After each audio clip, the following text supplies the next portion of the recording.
نحمده ونصلي على رسوله الكريم وعلى آله وأصحابه وأتباعه أما بعد فقال الله تعالى أعوذ بالله من الشيطان الرجيم بسم الله الرحمن الرحيم أرأيت الذي يكذب بالدين فذلك الذي يدعو اليتيم ولا يحض على طعام المسكين.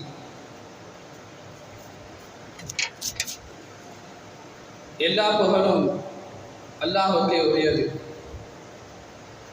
சாந்தியும் சமாதானமும் அல்லாஹ்வுடைய தூதர் முஹம்மது நபி ஸல்லல்லாஹு அலைஹி வஸல்லம் அவர்கள் மீதும் அவர்களை அப்படியே பின்பற்றிய உத்தம சத்திய சஹாபாக்கள், தாபிஈன்கள், தபஅ தாபிஈன்கள், நல்லவர்கள், குறிப்பாக இந்த ஜும்ஆவுடைய நாளிலே அல்லாஹ்வுடைய அருளை எதிர்பார்த்தவர்களாக அமர்ந்திருக்கக்கூடிய முஸ்லிமான ஆண்கள், பெண்கள் அனைவர்கள் மீதும் உண்டாகட்டும், நிலவட்டுமாக. கண்ணியமிக்க அல்லாஹ்வுடைய நல்லடியார்களே, அன்பான சகோதர சகோதரிகளே, இன்றைய ஜும்ஆவுடைய தலைப்பு நல்லவர்களும் அவர்களுக்கு கடமையாக்கப்பட்ட தான தர்மங்களும்.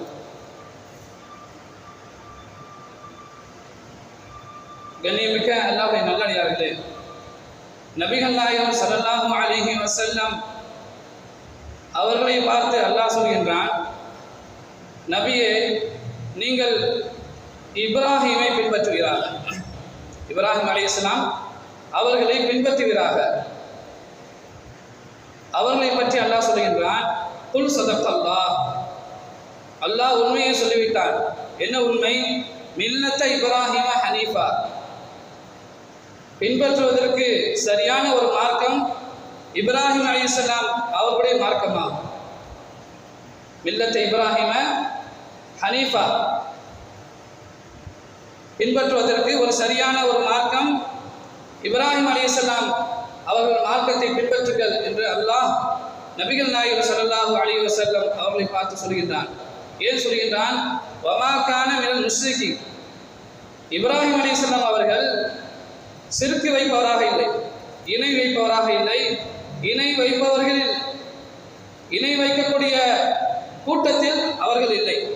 யார்? இப்ராஹிம் அலைஹிஸ்ஸலாம். இந்த உலகத்திலே அதிகமாக இணை வைக்கிறார்களே, இணை வைத்தார்களே, அந்த கூட்டத்தில் உள்ளவராக, சிறுக்கு செய்த மக்களில் உள்ளவராக இப்ராஹிம் அலைஹிஸ்ஸலாம் இல்லை. ஆகையால் நிச்சயமாக அவருடைய மார்க்கத்தை நீங்கள் பின்பற்றுங்கள். நேர்மையானவர், கலீல், என்னுடைய நண்பர், சுத்தமானவர், பின்பற்றுவதற்கு தகுதியானவர், தைரியமாக பின்பற்றலாம் என்று அல்லாஹ் தன்னுடைய நபிக்கு அழகான முறையிலே தன்னுடைய திருமறையிலே நமக்கு சொல்லி காட்டுகின்றார். அந்த இப்ராஹிம் அலைஹிஸ்ஸலாம் அவர்களும் நல்லவர்களாக வாழ வேண்டும் என்று நினைத்தார்கள். அவர்களுக்கு பிறகு வரக்கூடிய சந்ததிகளும் நல்லவர்களாக இருக்க வேண்டும் என்று நினைத்தார்கள்.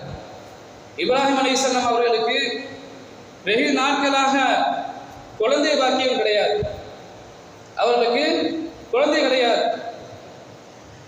மன வருத்தத்துடன், மன வேதனையுடன், கண்ணீருடன் அல்லாஹ்விடத்திலே மன்றாடினார்கள்.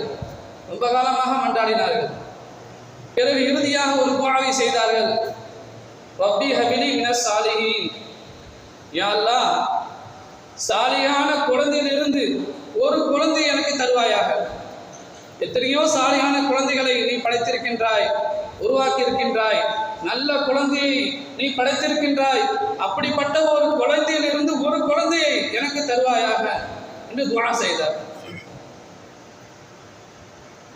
இப்பொழுதுள்ள காலகட்டத்திலே எத்தனையோ தாய்மார்கள், பெற்றோர்கள், யா அல்லாஹ் எனக்கு ஒரு குழந்தையை கொடு என்று தான் துஆ செய்கிறார்கள்.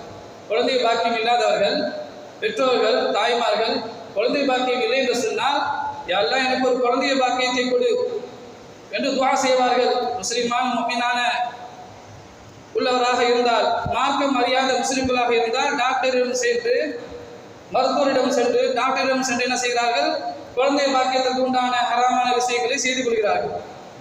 மார்க்கம் தெரிந்தவர்கள் நல்லாடத்திலே கேட்டு ஹலாலான முறையிலே எப்படி குழந்தை உருவாக வேண்டுமோ அந்த முறையிலே அவர்கள் உருவாக்கி கொள்கிறார்கள்.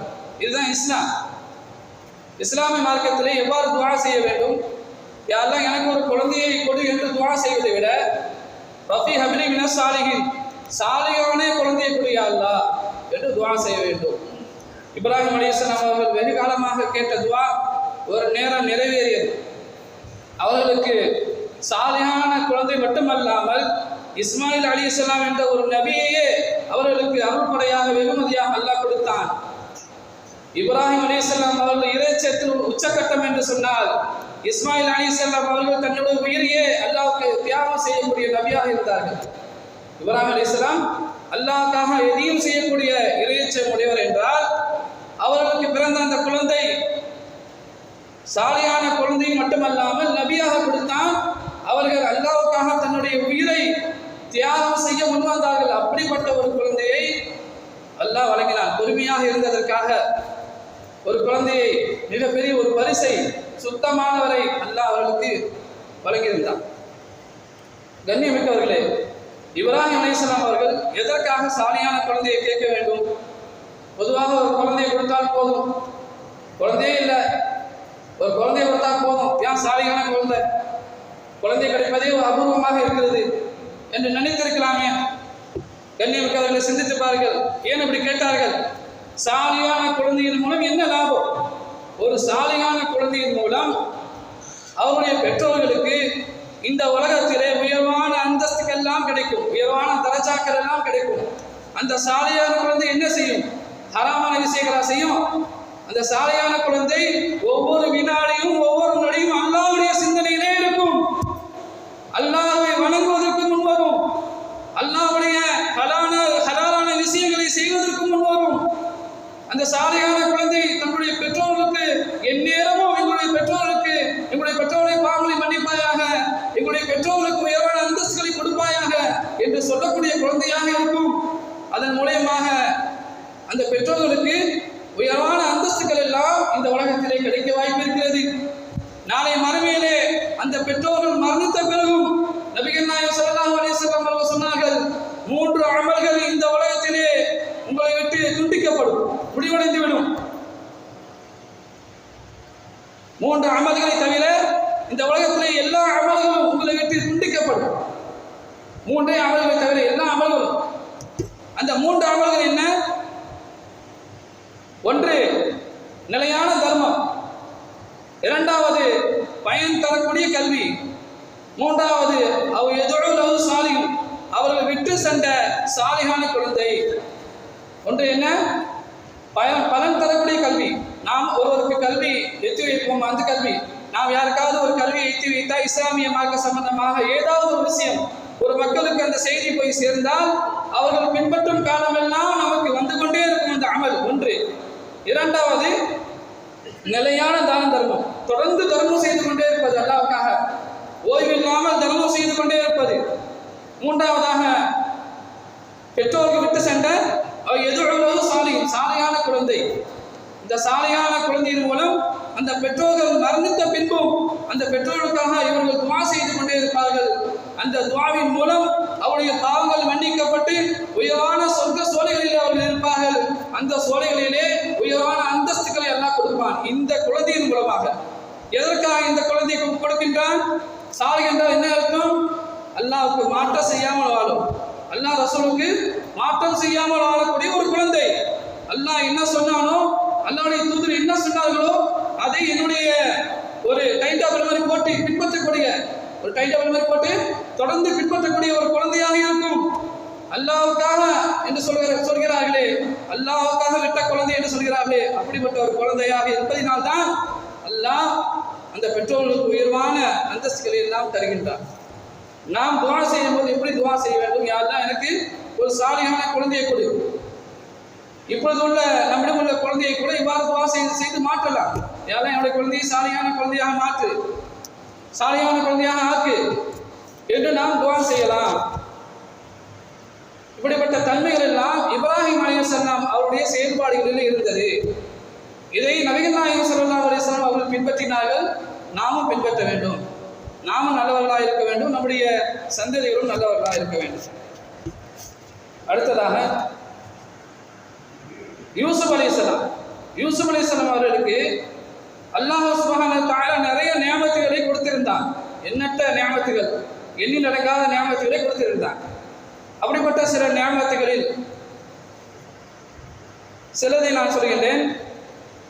யூசுப் அலைஹிஸ்ஸலாம் அவர்களுக்கு கனவிற்கு விளக்கம் சொல்லக்கூடிய ஒரு ஆற்றலை கொடுத்திருந்தார். இப்பொழுதுள்ள காலகட்டத்திலே ஏதாவது ஒரு மனிதன் கனவு கண்டார் என்று சொன்னால் அதற்கு விளக்கம் சொல்லக்கூடிய தகுதியான ஒரு மனிதன் இந்த உலகத்திலே இல்லை. அப்பொழுதுள்ள காலத்திலே யூசுப் அலைஹிஸ்ஸலாம் அவர்கள் ஒரு மனிதன் கனவு கண்டால் அந்த கனவிற்கு சரியான முறையில் விளக்கம் சொல்லிவிடுவார்கள். அந்த அளவுக்கு அவர்களுக்கு ஆற்றல் தந்திருந்தான். அடுத்ததாக ஆட்சி அதிகாரம் தந்திருந்தான். அந்த ஆட்சி அதிகாரத்தில் பாதுகாப்பாக இருப்பதற்கு அல்லாஹ்வே பாதுகாத்தார். எதிரிகள் தாக்காமல் இருப்பதற்காக எதுவும் செய்து விடாமல் அல்லாஹ் பலமாக இருந்து தக்க பலமாக இருந்து அவர்களை பாதுகாத்தார். இந்த ஆட்சி அதிகாரம், இந்த நியாமத்துக்களை எல்லாம் பெற்ற யூசுப் அலைஹிஸ்ஸலாம் என்ன சொன்னாலும் தெரியுமா? யா அல்லாஹ், இதுவெல்லாம் நாம் சுயமாக எடுத்துக்கொண்டது, இந்த ஆட்சியை நாம் சுயமாக பெற்றுக்கொண்டது, கஷ்டப்பட்டு பெற்றுக்கொண்டது. இந்த கனவுடைய விளக்கம் எல்லாம் என்னால் நான் உருவாக்கி கொண்டேன் என்று சொல்லவில்லை, எல்லாம் நீ கொடுத்தது என்று சொன்னார்கள். எல்லாம் உன்னுடைய நியாமத்துக்கள், நீ கொடுத்ததினால் நான் கண்ணியமாக இருக்கின்றனே தவிர நீ கொடுக்கவில்லை என்று சொன்னால் என்னுடைய நிலை மோசமாக இருக்கும். என்னுடைய நிலை நீ கண்ணியமாக என்னை ஆக்கி வைத்திருக்கின்றாய், அதனால் நான் கண்ணியமாக இருக்கின்றேன். எல்லாம் உன்னுடைய பொருள், எல்லாம் உன்னுடைய ஆட்சி. லில்லாஹி மா ஃபி ஸமாவாத்தி வ மா ஃபில் அர்த், வானங்களில் உள்ள பொருளும் பூமியில் உள்ள பொருளும் எல்லாம் உனக்கு சொந்தம் என்று இருக்கும்போது எனக்கு கொடுக்கப்பட்ட நியாமத்துகளும் உனக்கு தான் சொந்தம் என்று ஏகத்துவத்தில் இருந்தார்கள்.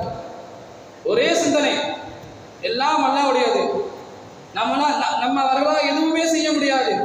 அல்லாஹ் செய்ய வைத்தால் செய்வோமே தவிர நம்மளுக்கு சுயமாக ஒரு பொருள் தன்தானே சுயமாக லாபமோ நஷ்டமோ தராது அல்லாஹ்வை தவிர என்ற எண்ணத்தில் அவர்கள் இருந்தார்கள். கண்ணியமிக்க அன்பானவர்களே, இது எதற்காக சொல்கிறேன் என்று சொன்னால், நல்லவருடைய தன்மைகளில் ஒரு தன்மை என்னவென்று சொன்னால், எத்தனையோ நியாமத்துகளை அல்லாஹ் அவங்களுக்கு வாரி வழங்கியிருப்பான், நம்ம அவர்களுக்கு கொடுத்திருப்பான். எதுவாக இருந்தாலும் சரி, கல்வியாக இருந்தாலும் சரி, செல்வமாக இருந்தாலும் சரி, தனிப்பட்ட பெரும் ஆற்றல், டேலண்ட் என்று சொல்லக்கூடிய வித்தியாசமாக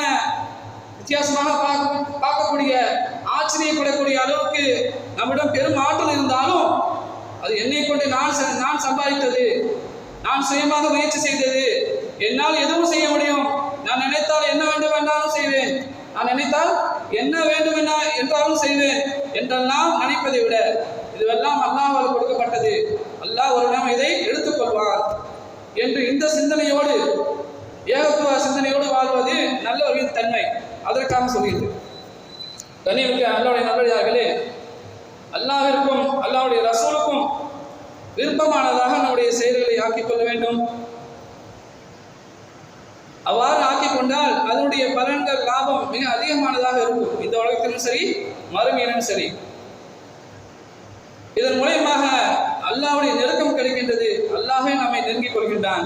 நபிகள் நாயகம் ஸல்லல்லாஹு அலைஹி வஸல்லம் அவர்களுடைய நெருக்கம் கிடைக்கின்றது, அவர்களும் நெருங்கிக் கொள்கின்றார்கள்.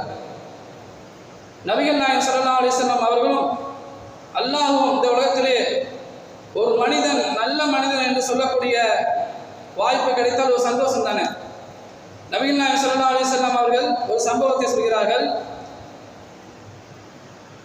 அல்லாஹ்வுடைய தூதர் ஸல்லல்லாஹு அலைஹி வஸல்லம் அவர்கள் ஹபஸாவிற்கு தங்களுடைய தோழர்களை அனுப்பி வைக்கிறார்கள். அனுப்பி வைத்த உடனே அந்த ஹபஸாவின் மன்னர் நஜ்ஜாசி மன்னர் அஸ்ஹாமா அவர்கள் இஸ்லாத்தை ஏற்றுக்கொள்கிறார்கள். அல்லாஹ்வையும் அல்லாஹ்வுடைய தூதரையும் ஏற்றுக்கொண்டு வாழ்ந்து கொண்டிருக்கிறார்கள். இறுதியாக அவருக்கென்று மரணம் என்று ஒன்று இருக்கின்றது அல்லவா, அந்த மரணம் நெருங்கிவிட்டது, மரணமாகிவிட்டார்கள்.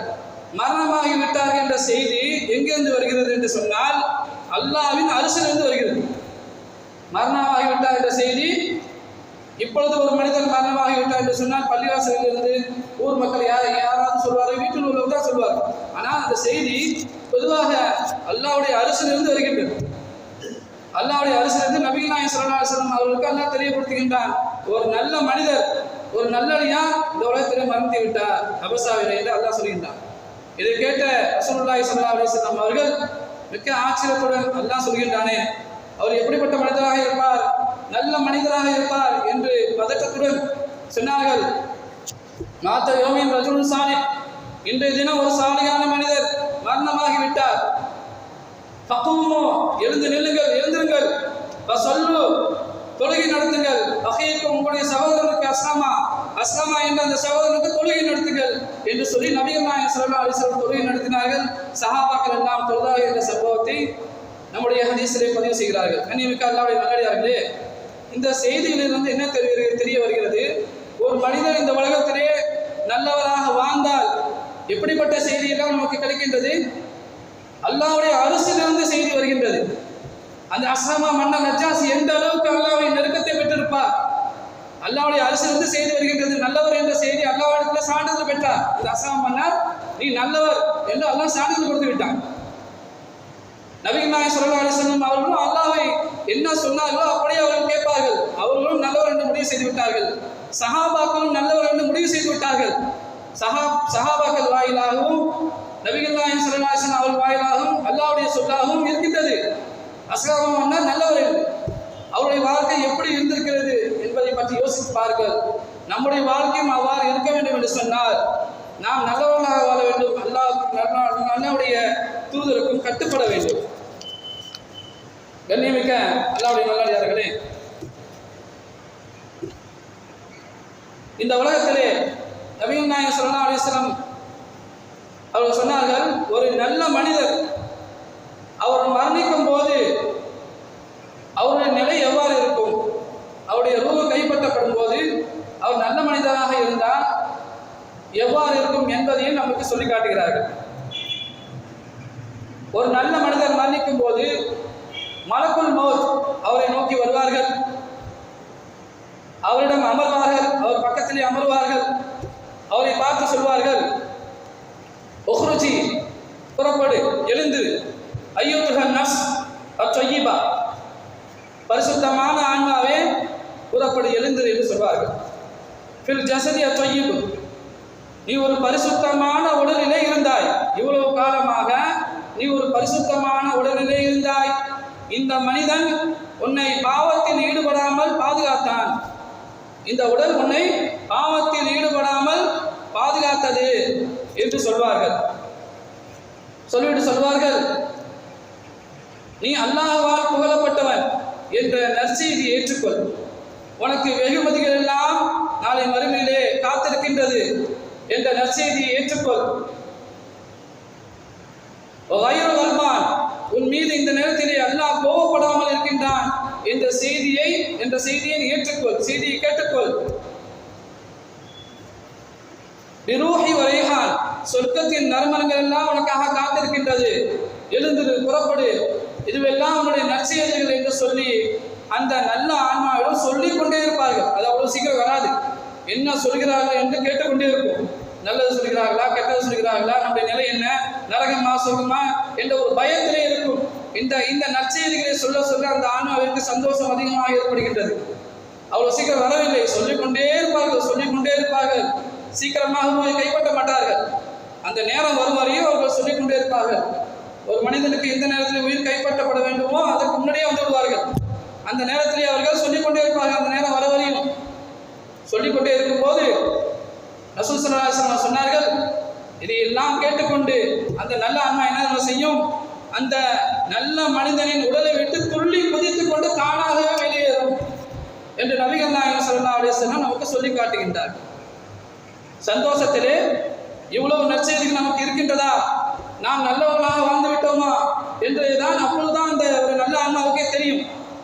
அந்த நல்ல மனிதனை உடலை விட்டு துள்ளி குதித்துக் கொண்டே வெளியே வருவோம் என்று ரசூல் ஸல்லல்லாஹு அலைஹி வஸல்லம் நமக்கு சொல்லி காட்டுகிறார்கள். கண்ணியமிக்க அல்லாஹ்வுடைய நல்லடியார்களே, ஒரு நல்லவருடைய அந்த நிலை எவ்வாறு இருக்கின்றது என்று பாருங்கள். பிறகு அந்த நல்ல ஆன்மாவை முதலாவது வானத்திற்கு அழைத்து செல்வார்கள். அங்கே உள்ள வானவர்கள்லாம் இவ்வாறு நற்செய்திகளை சொல்லிக் கொண்டே இருப்பார்கள். ஒவ்வொரு வானத்திலும் வெளியே கொண்டு நீ அல்லாஹ்வின் பொருத்தத்தை பெற்றவன், அல்லாஹ் உன்னை பொருந்தி கொண்டான் என்று சொல்லி இறுதியாக அல்லாஹ்வுடைய அரசின் வரை அந்த நல்லடியாரை அழைத்து செல்லப்படும். அல்லாஹ்வின் அரசின் வரை அந்த நல்ல ஆன்மாவை அழைத்து செல்லப்படும் என்று நபிகள் நாயகம் ஸல்லல்லாஹு அலைஹி வஸல்லம் அவர்கள் நமக்கு சொல்லி காட்டுகிறார்கள். இதே ஒரு கெட்ட ஆன்மாவாக இருந்தால் மலக்குல் மௌத் அவரிடம் வருவார், அமர்வார், அவரை பார்த்து சொல்வார், உஹ்ருஜி எழுந்திரு புறப்படு, அய்யுத்துஹு நஃப்ஸ் அல் ஹபீஸா, கெட்ட ஆன்மாவே, ஃபில் ஜஸதி அல் ஹபீஸ், நீ ஒரு கெட்ட உடலிலே இருந்தாய், இந்த கெட்ட மனிதன் உன்னை பாவத்தில் ஈடுபட செய்தான், பாவம் செய் என்று சொல்லிக்கொண்டே இருந்தான் என்று சொல்வார்கள். அதை கேட்டவுடன் அந்த கெட்ட ஆன்மா என்ன செய்யும்? நமக்கு நரகம் முடிவாகிவிட்டது என்ற பயத்திலே அந்த மனிதனின் உடலில் போய் ஓடி ஒளிந்து கொள்ளப்பார், போய் ஒளிந்து கொள்ளப்பார். பிறகு என்ன செய்யும்? அந்த மனிதனின் உடல் உறுப்புகளை அப்படியே கவ்விக்கொள்ளும். உடல் உறுப்புகள் என்னெல்லாம் இருக்கின்றதோ அதையெல்லாம் இறுக்கி பிடித்துக் கொள்ளும். ஒரு குழந்தை ஒரு தாயோடு சென்று கொண்டிருக்கும் போது ஏதாவது ஒரு மனிதன் வந்து அந்த குழந்தையை தூக்க வந்தால் என்று சொன்னால், ஒரு பாசத்தோடு அல்லது ஏதோ ஒரு நோக்கத்தோடு அந்த குழந்தையை பிடிக்க வந்தான் என்று சொன்னால், அந்த தாயை எந்த அளவுக்கு அந்த குழந்தை இறுக்கி பிடித்துக் கொள்கின்றதோ, ரூஹு வாங்கும் போது கெட்டவருடைய அந்த ஆன்மா தன்னுடைய உடல் உறுப்புகளை இறுக்கி பற்றி பிடித்துக் கொள்ளும். அந்த நேரத்திலே அந்த வானவர்கள் பலவந்தமாக கட்டாயப்படுத்தி மிகவும் சிரமத்துடன் அதை பிடித்து இழுப்பார்கள் என்று நபிகள் நாயகம் ஸல்லல்லாஹு அலைஹி வஸல்லம் சொன்னார்கள். அந்த உடல் உறுப்புகளோடு பிடித்துக் கொள்ளும்போது எவ்வாறு வலிக்கும் நினைத்து பாருங்கள். அந்த உடல் உறுப்புகளை கவ்விக் கொள்ளும் போது, அதனுடன் இழுக்கும் போது அதனுடைய வேதனை எவ்வாறு இருக்கும் என்று நினைத்து பாருங்கள். அதுதான் அல்லாஹ் கூறுகின்றான் குர்ஆனிலே, நாசியாத் என்ற சூறாவிலே கூறுகின்றான், நாசியாத்தி கர்பா, பாவிகளின் உயிரை பலவந்தமாக கட்டாயப்படுத்தி சிரமப்படுத்தி இழுக்கக்கூடிய வானவர்கள் மீது சத்தியமாக அவர்கள் கட்டாயப்படுத்தி சிரமப்படுத்தி இருப்பார்கள் கெட்டவர்களுடைய அந்த ஆன்மாவை. பிறகு அவர்களுக்கு சொல்லப்படும், நீ கேவலமான நிலையிலே வா, உனக்கு நரகத்தின் கொதிநீர் காத்திருக்கின்றது, நீ குடிப்பதற்கு நரகத்தின் கொதிநீர் காத்திருக்கின்றது. பிறகு சொல்வார்கள், ரசாபின் சீருசனம் உனக்கு உணவாக தயார் செய்து வைத்திருக்கின்றோம், சீருசனம் தான் உன்னுடைய உணவு, வா, உனக்கு நிறைய பலவிதமான வேதனைகள் எல்லாம் இருக்கின்றது என்று சொல்லிக்கொண்டே துர்செய்தியை சொல்வார்கள். நல்ல ஆன்மாவுக்கு நற்செய்தி சொல்வார்கள். துர்செய்தியை சொல்லிக்கொண்டே முதலாவது ஆணத்தை அழைத்து சென்றால் அங்கே உள்ள வானவர்கள் அனுமதிக்க மாட்டார்கள். திரும்பி சென்று விடு, கெட்ட ஆன்மாவை, இங்கே உனக்கு அனுமதி இல்லை, உன்னுடைய தங்குமிடம் இங்கே இல்லை, உனக்கு இங்கு சுகம் கிடையாது, உனக்கு ஆரோக்கியமான வாழ்வு இல்லாமல் போகட்டும் என்று சாபம் விடுவார்கள். சுகமான வாழ்க்கை வாழ்வதற்கு இந்த உலகம் உனக்கு கிடையாது என்று சொல்லி விரட்டுவார்கள், இங்கே கொண்டு வராதீர்கள் என்று. பிறகு அந்த மலக்குல் மௌத் இந்த பூமியிலே வீசி எறிவார் என்றெல்லாம் நபி நாயகம் ஸல்லல்லாஹு அலைஹி வஸல்லம் அவர்கள் நமக்கு சொல்லி காட்டுகின்றனர். கண்ணியமிக்க அல்லாஹ்வுடைய நல்லடியார்களே, பாருங்கள், ஒரு நல்லவருடைய உயிர் எவ்வாறு கைப்பற்றப்படுகின்றது, ஒரு கெட்டவருடைய உயிர் எவ்வாறு கைப்பற்றப்படுகின்றது என்பதை யோசித்து பாருங்கள். இந்த உலகத்திலே நாம் நல்லவர்களாக வாழ்ந்தால் நம்முடைய நிலைமை நல்லதாக இருக்கும், கெட்டவர்களாக வாழ்ந்தால் நம்முடைய நிலைமை மோசமானதாக இருக்கும். கண்ணியமிக்க அல்லாஹ்வுடைய நல்லடியார்களே, இதனுடைய தொடர்ச்சியும் இருக்கின்றது. இன்ஷா அல்லாஹ் வரக்கூடிய நாட்களில் பேசுவோம். வாஹிர் தவானா அல்ஹம்துலில்லாஹி ரப்பில் ஆலமீன். அஸ்ஸலாமு அலைக்கும் வரஹ்மத்துல்லாஹி வபரகாத்துஹு.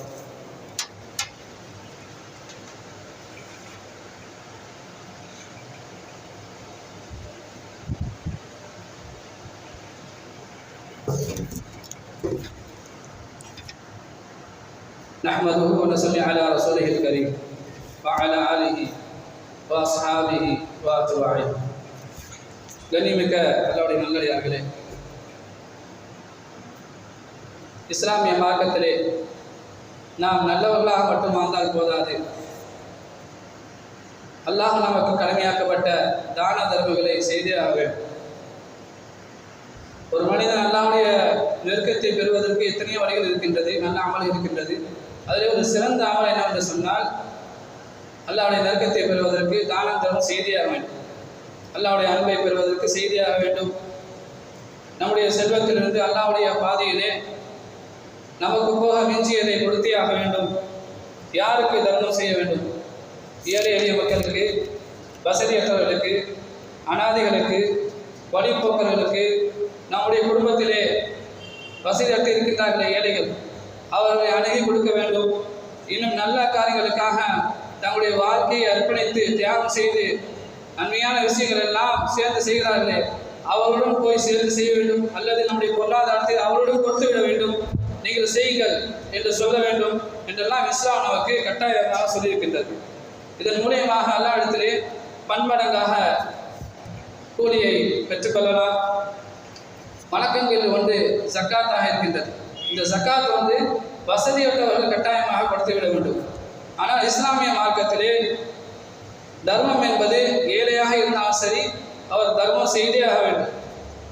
விருப்பம் இருந்தாலும் சரி விருப்பம் இல்லை என்றாலும் சரி கட்டாயமாக தர்மம் கொடுத்தே ஆக வேண்டும். விரும்பாவிட்டாலும் அல்லாஹ்வுடைய பாதையிலே செலவு செய்தே ஆக வேண்டும். செலவழிக்க மறுத்தால் ஒரு மனிதன், முஸ்லிமான மனிதன், நான் ஏழையாக இருக்கின்றேன் என்று செலவழிக்க மறுத்தால் அல்லாஹ் சுப்ஹானஹு வ தஆலா அவரை காஃபிர் என்று சொல்கின்றார், சபித்துக் கொண்டே இருக்கின்றார். ஒவ்வொரு வினாடியும் ஒவ்வொரு நொடியும் அல்லாஹ்வுடைய சாபத்திற்கு உண்டான ஒரு சூழ்நிலையும் அவனுக்கு ஏற்படுகிறது. நரகம் அவனுக்காக காத்திருக்கின்றது, நரகத்தை தயார் செய்திருக்கின்றான். இந்த மனிதன் ஏழையாக இருந்தாலும் சரி தர்மம் செய்யாவிட்டால் நரகம் அவனுக்காக காத்திருக்கின்றது. அதே போல சூரா முதஸ்ஸிரிலே அல்லாஹ் சொல்கின்றான், கடைசி வசனங்களிலே ஒரு காட்சியை பற்றி கூறுகின்றான். சொர்க்கவாசிகள் சொர்க்கத்திற்கு சென்ற பிறகு, நரகவாசிகள் நரகத்திற்கு சென்ற பிறகு சில சொர்க்கவாசிகள் பேசிக்கொள்வார்கள், நம்முடன் வாழ்ந்த சில மக்களை காணவில்லை எங்கே என்று பேசிக்கொள்வார்கள்.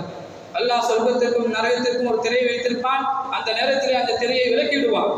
அந்த திரையை நீக்கியவுடன் சொர்க்கவாசிகள் சொர்க்கத்திலே இருந்து கொண்டு நரகவாசிகளை பார்ப்பார்கள். வெந்து எரிந்து நொந்து கொண்டிருக்கின்ற வேதனையை அனுபவித்துக் கொண்டிருக்கின்ற அந்த நரகவாசிகளை பார்ப்பார்கள். அல்லாஹ் இந்த இரண்டு கூட்டத்தார்களுக்கும் ஒரு பேச்சுவார்த்தையை ஏற்படுத்துவான், பேசிக் கொள்ளும்படி ஏற்படுத்துவான். அல்லாஹ்வுடைய ஆற்றலை நாம் முதலில் தெரிந்து கொள்வோம். அல்லாஹ் மிக பெரியவன், பேராற்றல் உடையவன், அவன் நினைத்ததை செய்து முடிப்பவன். சொர்க்கத்திற்கும் நரகத்திற்கும் மத்தியிலே ஒரு திரையை ஏற்படுத்துகின்றான். அந்த திரையை விலகி இருவர்களும் பேசிக் கொள்ளும்படி ஏற்படுத்துகின்றான். இதனால் எந்த விதமான ஆபத்துகளும் வராத அளவுக்கு காக்கின்றான் என்று சொன்னால் மிகப்பெரிய ஒரு பேராற்றல் உடையவன் என்பதை நாம் முதலில் தெரிந்து கொள்ள வேண்டும். அடுத்ததாக நம்முடைய சிற்ற அறிவுக்கு அல்லாஹ்வுடைய ஆற்றலை நாம் கணக்கிட முடியாது. இந்த அளவுக்கு பேராற்றல் உடையவன். சொர்க்கவாசிகள் நரகவாசிகளை பற்றி கேட்பார்கள். சொர்க்கத்தில் இருந்து கொண்டு மாசரக்கும் ஃபீ சமர், இந்த சக்கரவன் நரகத்திலே, இந்த சக்கரவன் நரகத்திலே, இதை எல்லாம் திருமுறையிலே சொல்லி காட்டுகின்றான். மாசரக்கும் ஃபீ சமர், இந்த சக்கரவின் நரகத்திலே உங்களை நுழைத்தது எது? எதற்காக இங்கே வேதனை அனுபவிக்கிறீர்கள் என்று கேட்பார்கள். சவுஸ்ரீஹி சமர், அந்த சக்கர் நரகம். வமா அத்ராக மா சமர், அந்த சக்கர் நரகம் என்னவென்று தெரியுமா? லா துமுகி வலா ததர், அது எவரையும் மிச்சம் வைக்காது, அப்படியே தின்றுவிடும், எரித்துவிடும், கொஞ்சம் கூட மிச்சம் வைக்காது என்று அல்லாஹ் சொல்கின்றான். வாஹத்துல் பஷர், ஒரு மனிதனுடைய கோலத்தை அப்படியே மாற்றிவிடும். இப்பொழுது உள்ள கோலம் போல இல்லை, மிக பிரம்மாண்டமான முறையிலே, விகாரமான முறையிலே மாற்றிவிடும். ஏனென்றால் நாம் வாழக்கூடிய இந்த காலகட்டத்திலே இந்த உடல் இருக்கின்றதே, இந்த உடலை கொண்டு அல்லாஹ் வேதனை செய்ய மாட்டான், வேறொரு உடலை கொண்டு வேதனை செய்வான். அதை பற்றி நபிகள் நாயகம் ஸல்லல்லாஹு அலைஹி வஸல்லம் சொன்னார்கள்,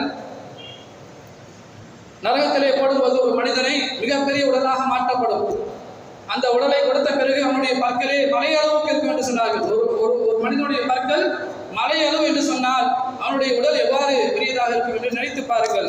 அவனுடைய தோள்கள், ஒரு மனிதன் 3 நாட்கள் நடந்து சென்றால் எந்த அளவுக்கு கழிப்பமாக இருக்குமோ அந்த அளவுக்கு ஒரு மனிதனுடைய தோல் இருக்கும். அப்படிப்பட்ட ஒரு உருவமாக ஆக்கி அந்த நரகத்திலே அல்லாஹ் போட்டு வேதனை செய்வான். எதற்காக வேதனை செய்கின்றான்? அல்லாஹ் சொல்கின்றான், குல்லமா நலிஜத் ஜுலூதுஹும் பதல்நாஹும் ஜுலூதன் கைரஹா யதூகுல் அதாப். எப்படி வேதனை செய்வான் என்று சொன்னால், வேதனை முடிந்து விட்டது, மனிதன் பொசுங்கி விட்டான் என்பதல்ல, புதியதாக தோலை உற்பத்தி செய்து கொண்டே இருப்பான். என்றால் தோலில் தான் அதிகமாக வேதனை இருக்கும். ஒரு பக்கம் எரிந்து கொண்டே இருந்தால் ஒரு பக்கம் தோல் உருவாகி கொண்டே இருக்கும்.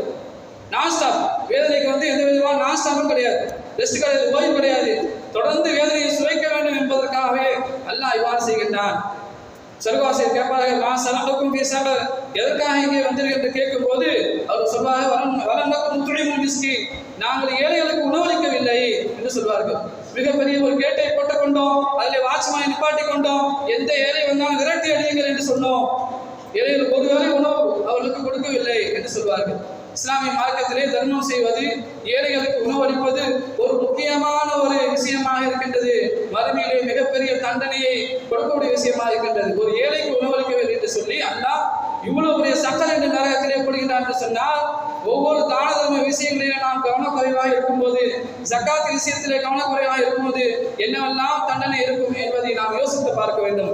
இதனுடைய சம்பவங்கள், இதனுடைய தொடர்ச்சிகள், சம்பவங்கள், தர்மங்களின் அந்த ஹதீசுகள் நிறைய இருக்கின்றது. குறைவான நேரமாக இருப்பதால் இன்ஷா அல்லாஹ் வரக்கூடிய நாட்களில் பார்ப்போம். கண்ணியமிக்க அல்லாஹ்வுடைய நல்லடியார்களே, இந்த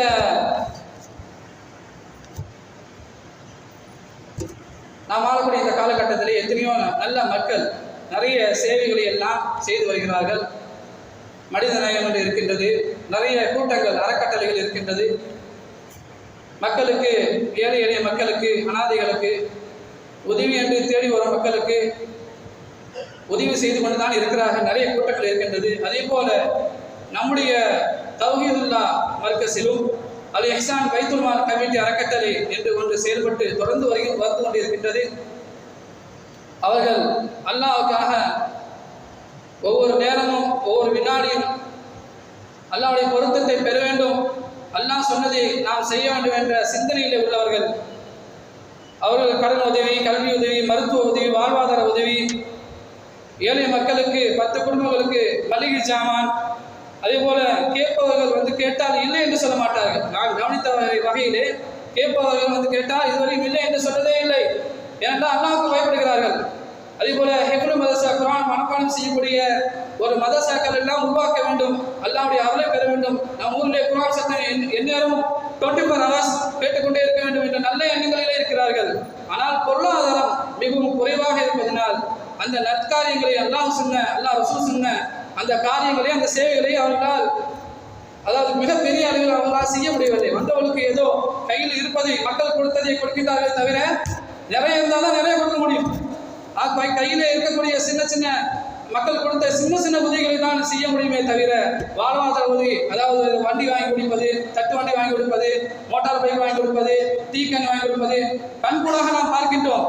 இதில் முக்கியமான விஷயம் என்று சொன்னால் எத்தனையோ சேவைகள் இருக்கட்டும், ஆனால் இந்த பள்ளிக்கு வரக்கூடிய மக்கள், இந்த ஊர் மக்கள், வெளியில் உள்ள மக்கள், எந்த பள்ளியாசல் இருக்கக்கூடிய மக்கள் எல்லாம் என்ன சொல்கிறார்கள் தெரியுமா? இது ஒரு நல்ல நிர்வாகம் என்று ஒவ்வொரு வினாடியும் ஒவ்வொரு நொடியும் சொல்லிக்கொண்டு தான் இருக்கிறார்கள். யாரை நான் பார்த்தாலும் சரி, யாரை அணுகினாலும் சரி, இது ஒரு நல்ல நிர்வாகம், மக்களுக்கு கரெக்டான தன்னுடைய சேவைகளை செய்து வருகிறார்கள் என்றுதான் சொல்கிறார்கள் தவிர, ஏனென்றால் நல்லவர்கள் என்று பெயர் வாங்குவது அவ்வளவு சீக்கிரம் வாங்க முடியாது. இந்த நிர்வாகம் அல் பைத்துல் மால் கமிட்டி அறக்கட்டளை மக்களிடத்திலே நல்லவர் என்று பெயர் வாங்கி இருக்கின்றது. மக்களிடத்திலே, மக்கள் கொடுக்கின்ற அந்த அமானிதத்திலே அவர்கள் சரியான முறையிலே அல்லாஹ்வுக்கு பயந்து தங்களுடைய சேவைகளை ஏழைகளிடத்தில் ஒப்படைத்து விடுகிறார்கள். ஏழைகள் சில உதவிகள் கேட்கும் போது அவர்கள் சரியான நேரத்தில் செய்து விடுகிறார்கள்.